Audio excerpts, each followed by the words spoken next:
Vamos a empezar la segunda mesa. Vamos a empezar con la participación de la doctora Fernanda Vidal, que lleva por título Mujeres, Política y Medios, límites al empoderamiento por la creación y reproducción de estereotipos.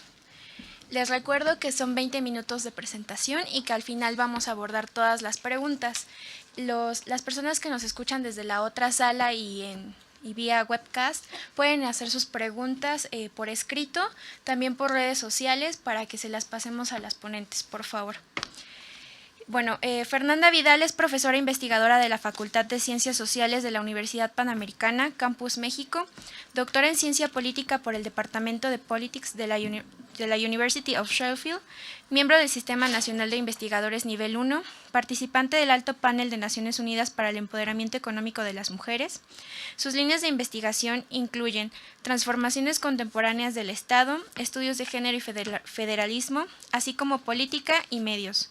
Entre sus últimas publicaciones destacan Women in Mexican Politics, A Study of Representation in a Renewed Federal and Democratic State, libro editado por Lexington Books, El proceso de reforma constitucional 2014 y las afectaciones al Poder Legislativo Federal, en colaboración con el Tecnológico de Monterrey Campus Ciudad de México y el Tribunal Electoral del Poder Judicial de la Federación.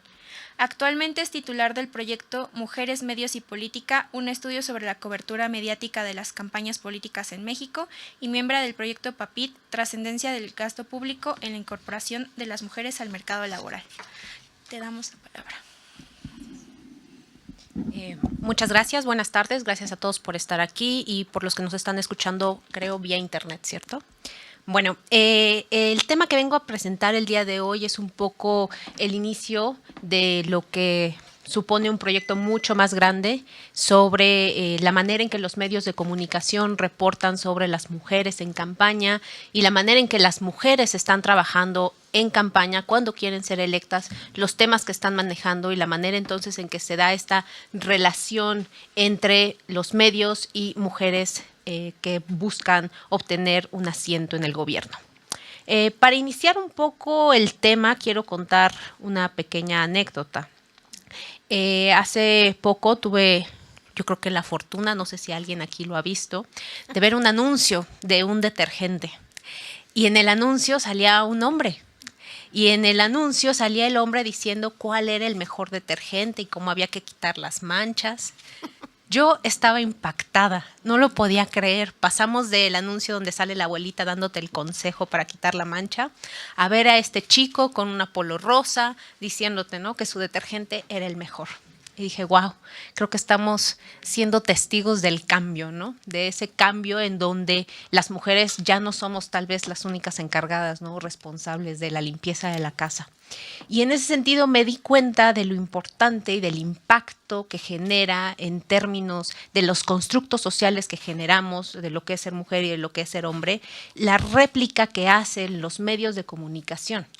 Y que en ese sentido, al replicar, se vuelven inclusive responsables de la creación de estos estereotipos, ¿no? Es como repetir 1000 veces una mentira, tal vez la hace verdad. Y en ese sentido, 1000 veces estamos viendo cómo los medios de comunicación dicen que las mujeres están encargadas, son responsables del espacio privado de las familias, mientras que los hombres son responsables del espacio público, donde se hace la política, ¿no? Entonces, dando, digamos, esta pequeña introducción, es que empecé yo justamente a pensar, ¿qué está pasando en México, ¿no? Hay muchísimos estudios que se han hecho en Estados Unidos, por ejemplo, en Canadá, sobre la manera en que los medios de comunicación cubren a las mujeres en campaña.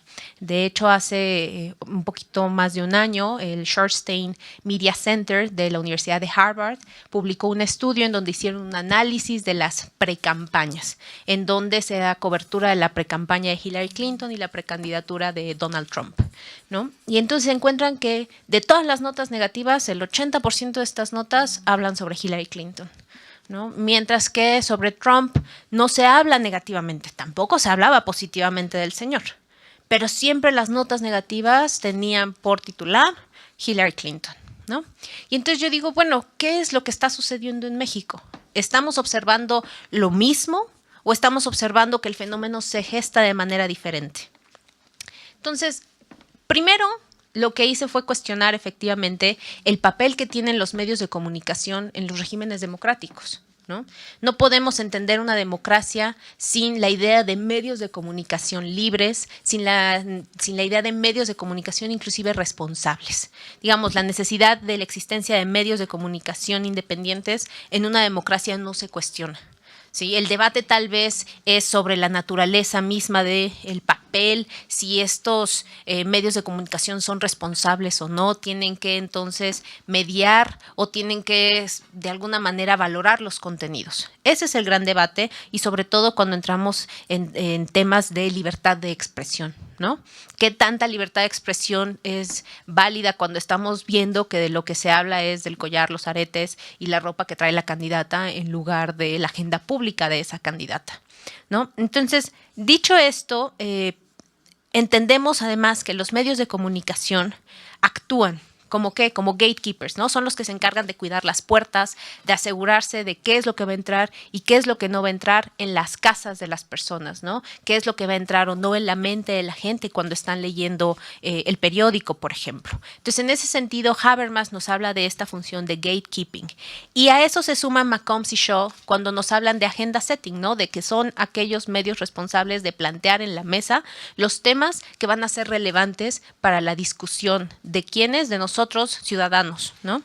Y en ese sentido, al guiar a la audiencia, generan un ágora pública, un espacio de discusión y de debate. Y por lo tanto, entonces, el papel de los medios de comunicación en regímenes democráticos son indispensables, ya lo decía Sartori, cuando justamente hablaba del papel que tiene inclusive la televisión, por ejemplo, en la construcción de procesos y realidades que nosotros como sociedad estamos absorbiendo y que muchas veces pues dependemos de los filtros que nosotros a lo largo de nuestra vida vamos generando, que nuestra familia nos genera, ¿no? Para poder entonces a partir de esos filtros ir mediando con respecto a la información que se nos va dando. Entonces, el género y los medios, ¿cómo se vinculan? ¿Sí?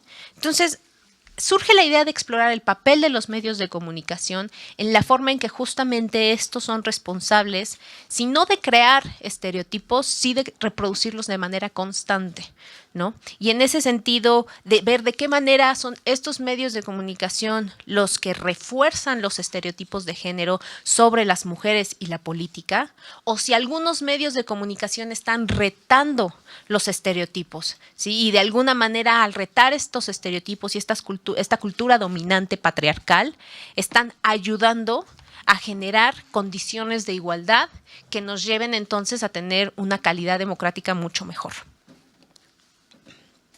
Entonces, cuando hablamos de géneros y medios, hay muchísimos campos de estudio, muchísimas cosas que se pueden estar estudiando. Por ejemplo, se habla de la igualdad de género dentro de las propias organizaciones de medios, ¿no? Si son mucho más reporteras o más reporteros los que están dando cobertura, ¿sí? Si son más reporteras o son más reporteros los que son editores de periódicos, por ejemplo, o son responsables de los contenidos que vamos a ver en televisión, ¿sí?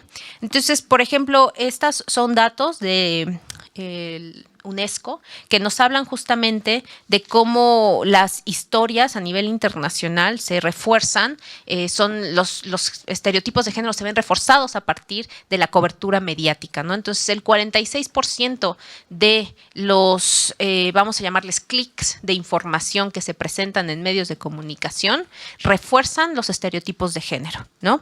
Más aún, de cada 5 expertos que se entrevistan en tele, ¿sí? Para darnos opinión, etcétera, etcétera, sobre algún asunto público, solamente un experto es mujer, ¿no? Entonces resulta ser que no hay mujeres expertas suficientes para ser entrevistadas, ¿sí? Además, estamos hablando de que solamente 1 de cada 4 responsables en toma de decisión sobre contenidos mediáticos son mujeres. Entonces, desde ese punto podemos decir que es necesario estar investigando cómo se generan espacios de trabajo en equidad de condiciones para las mujeres que buscan incursionar en medios de comunicación, ¿no? Entonces, ese es un ámbito importante que valdría la pena estudiar. ¿Cuál es el otro? La representación del género en los contenidos mediáticos. Y entonces, específicamente, el proyecto en el que yo soy titular en la Facultad de Ciencias Sociales en la UP, justamente lo que estamos haciendo es evaluar los contenidos, ¿sí? De prensa en condiciones de campaña. ¿En dónde? En los municipios, para las gubernaturas y a nivel presidencial, ¿no? Y entonces darnos cuenta, en primer lugar, cómo es que los medios están reportando sobre distintos tipos de campañas de acuerdo a diferentes niveles de gobierno, y posteriormente el propósito final es generar un espacio de comparación que nos permita encontrar si hay diferencias o si hay similitudes, ¿no? Y qué es lo que los medios están diciendo y qué es lo que las mujeres, cuando están en campaña y saben que hay cobertura mediática, qué es lo que están diciendo, ¿sí? Entonces, mujeres en campaña. La forma en que los medios de comunicación cubren a las candidatas ha generado, digamos, controversias, ¿no? En el mejor sentido de la palabra. ¿Por qué controversias? Porque finalmente hay una responsabilidad social que tienen los medios, pero esa responsabilidad social, si la individualizamos y estamos hablando de quienes están reportando, pues los reporteros también tienen una cosa que le llaman libertad de expresión, ¿no? Entonces, el tema central específicamente del proyecto es conocer si la cobertura mediática de las mujeres en campaña está reforzando en lugar de desafiar la cultura dominante, ¿no? Y de esa manera si se está contribuyendo o no a la marginación de la mujer en la vida pública, ¿sí? Y entonces, ¿de qué manera es que las mujeres que están en campaña, que se enfrentan a estos medios de comunicación, pueden realizar campaña de manera tal que entonces la cobertura no sea sobre sus aretes o sobre su esposo o si estaba ahí su familia o no, o por qué no están sus hijos con ella, ¿no? Entonces, todos estos temas son los que surgen y entonces nos hacen cuestionar efectivamente qué es lo que está pasando, ¿no?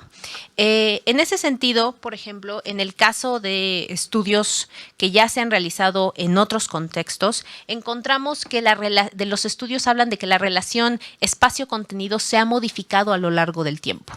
Hay un estudio muy importante de Kim Khan que se publica en el año de 1994 y ella lo que hace es analizar 42 campañas para el Senado en Estados Unidos. Y lo que ella encuentra es que efectivamente el tiempo que se le concede a las mujeres en campaña es muy pequeño. Estamos hablando de que el 23% del tiempo que se da de cobertura para campañas es para mujeres, ¿no? Por otro lado, también nos dice que no solamente el tiempo es desigual, sino que los contenidos son desiguales. Estas campañas se dan en los años 80 en Estados Unidos. Pero, ¿qué es lo que pasa? Más adelante, por ejemplo, Pippa Norris nos está hablando en su estudio de Gender Women Politics, que no es en sí el tiempo lo que marca la diferencia entre la manera en que se cubren a las mujeres y a los hombres. El tiempo ya no es un referente, ¿no? Ya no es que las mujeres reciban poco tiempo y los hombres reciban mucho tiempo. ¿Por qué? Porque además estamos viendo que hay más mujeres en campaña, ¿no? Entonces, si tienes pocas mujeres en campaña, tal vez por eso tenemos poco tiempo colocado a la cobertura de mujeres. Pero entre más mujeres están presentes, el tiempo ya no es un elemento importante a considerar, sí el contenido. Y entonces son estos últimos estudios, Tremblay, Belanger, Everett, ¿sí?, que nos hablan justamente de que los contenidos, léase agenda pública, soft versus hard, ¿no?, la llamada división entre los portafolios, ¿no?, si salud, cultura, educación, son cuestiones soft, ¿no?, suaves, débiles, mientras que Hacienda, el Tesoro, puntos constitucionales aquí en México, por ejemplo, se convierten en parte de la llamada agenda dura, ¿no? Y entonces, en ese sentido, vemos que tal vez es necesario que en el planteamiento de un estudio en México, pues tal vez dejemos de considerar el espacio, por ejemplo, o el tiempo como un elemento central a analizar. No estoy diciendo que se quede completamente por fuera, pero aquí lo importante es realizar un análisis del discurso que efectivamente nos permite encontrar cuáles son esos temas y de qué manera entonces los contenidos están siendo o podrían ser diferentes cuando se da cobertura a hombres y mujeres. Entonces, por ejemplo, aquí pongo unas primeras planas de algunos de los periódicos más importantes o de las revistas más importantes en el ámbito político. Y si se dan cuenta, pues básicamente todas estas primeras planas, pues básicamente lo que se dedican es a replicar, ¿no?, estereotipos de género. Desde el hecho de que la mujer cuando está enojada es histérica, ¿no? O cuando la mujer presenta algún síntoma de debilidad, pues entonces está en una crisis emocional, ¿no? Que no le permite gobernar. Entonces, parecería que no hay punto medio. O somos duras y por lo tanto histéricas, o somos demasiado sensibles para la vida pública de nuestro país. Entonces, en ese sentido, estamos observando que efectivamente los medios, de alguna manera, retoman estos estereotipos, los vuelven propios y con eso están vendiendo, ¿sí? Entonces, ¿qué es lo que está pasando específicamente en el caso de México? En el caso de México, los estudios, digamos, más recientes han analizado, por ejemplo, la candidatura de Patricia Mercado, se analizó la candidatura de Rosario Ibarra de Piedra en su momento, estamos hablando ya de hace bastante años, ¿no? Y lo que se encontraba en estos primeros estudios es que efectivamente hay una disparidad en términos del tiempo que se le daba a la cobertura de las mujeres. ¿Cuál es la situación aquí? Que podríamos, si queremos, aceptar que la candidatura de Rosario Ibarra de Piedra pues no era, digamos, relevante en términos de la competencia, ¿no? No había realmente posibilidades de que esa candidatura se diera y llegara, ¿no? A ser presidente, o la candidatura de Patricia Mercado. Entonces, mucho se decía justamente que hay poca cobertura y poco tiempo dedicado porque no son candidaturas viables, ¿no? Pero entonces llega el año 2012 y vemos a Josefina Vázquez Mota, ¿no? Primera mujer nominada por uno de los partidos en términos de votos más importantes de nuestro país. Y entonces aquí sale un estudio muy interesante que justamente nos habla de que en el caso específico de Josefina Vázquez Mota, el tiempo no es igual, pero lo más importante es el tipo de cobertura que ella está recibiendo, ¿sí? Ahora, aquí tengo que hacer una nota al pie. Se hace, por ejemplo, cobertura de los aretes, la joyería, etcétera, etcétera. ¿Por qué se hace cobertura sobre su joyería? Pues porque se decía que era joyería muy cara, ¿no? Y entonces, ¿cómo es que una mujer en vida pública podía darse el lujo de pagar, ¿no? esta joyería, ¿no? Entonces, en ese contexto es que se habla, ¿no? Pero en ese momento, por ejemplo, en esa campaña 2012, pues nadie se puso a analizar si X, Y o Z traía el reloj, ¿no? Que también, el reloj del hombre, que también resulta ser que ahorita, ya 6 años después, se está dando justamente cobertura a eso y se habla de que hay relojes que están en los 40, 60, 100 mil pesos, ¿no? Y entonces, como un funcionario público puede estar haciendo uso, ¿no? de este tipo de joyería. Pero es hasta ahorita. En el momento, en ese contexto, se hablaba de la joyería, sí, por una cuestión de gasto, pero no se hablaba en condiciones, digamos, de igualdad, reportando sobre las otras cosas que también los hombres podrían estar utilizando, ¿no? Entonces, más adelante, por ejemplo, sale un estudio que hace el Instituto Nacional Electoral, bueno, en su momento Instituto Federal, sobre las campañas, ¿no? Y ¿qué es lo que hacen? Como sabemos, el Instituto Nacional Electoral está encargado de supervisar los spots, ¿no? O cualquier inserción de información que se haga sobre cobertura de campañas, para asegurarse que los partidos no estén violentando la ley de medios de comunicación.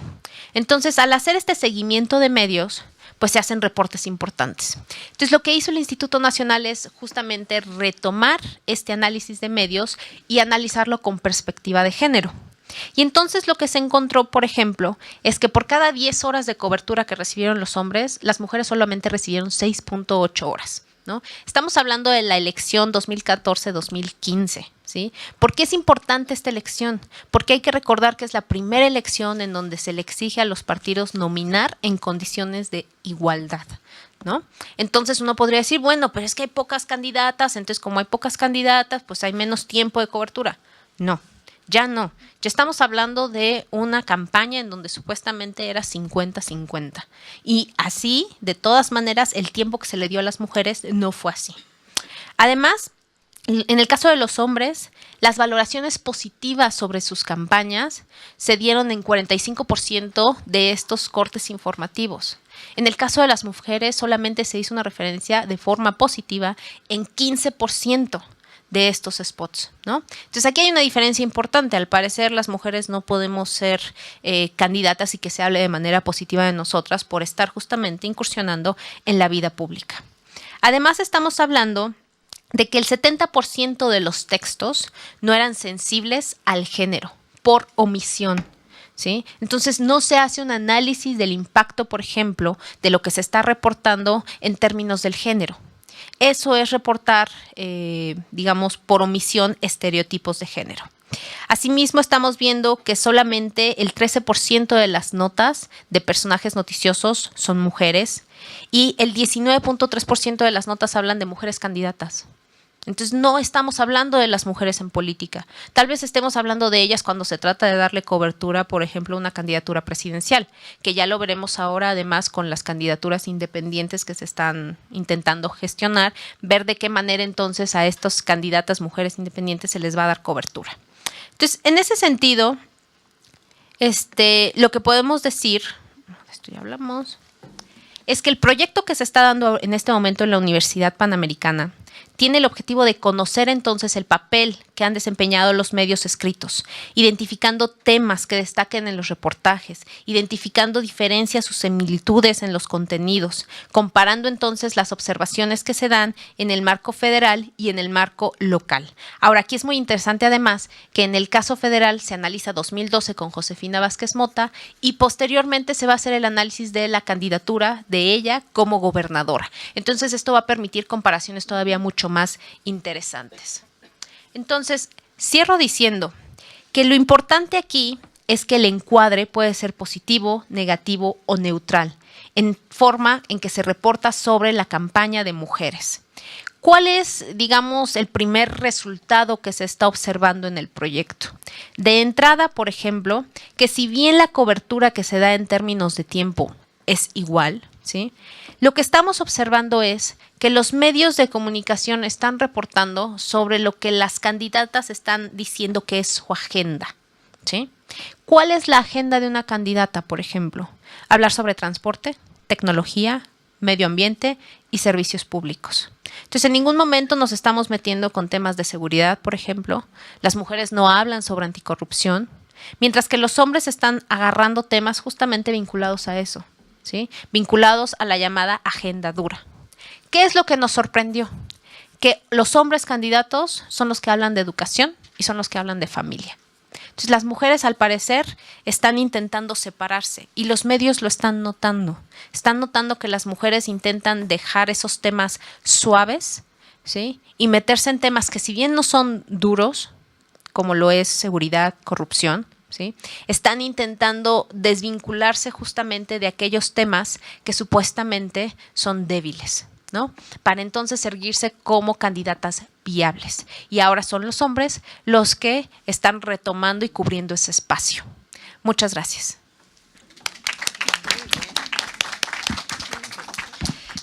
Muchas gracias por tu participación, Fernanda.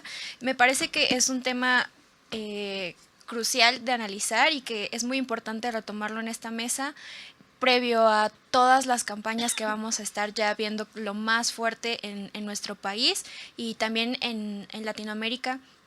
Vienen varias elecciones y bueno, creo que hemos sido testigos de cómo no se está cuestionando tanto la agenda política y la persona, las candidatas. Me parece que el caso más estelar, por así decirlo, es el de Margarita Zavala, que muchas veces es la esposa de Calderón y no Margarita Zavala.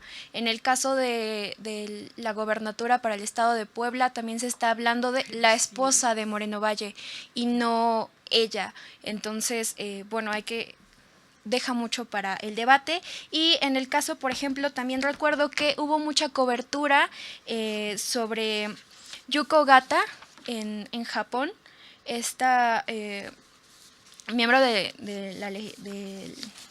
del Senado, que llevó a su hijo a una sesión y se acercaron varios senadores a exigirle que se llevara al niño porque no era el lugar para que estuviera ahí.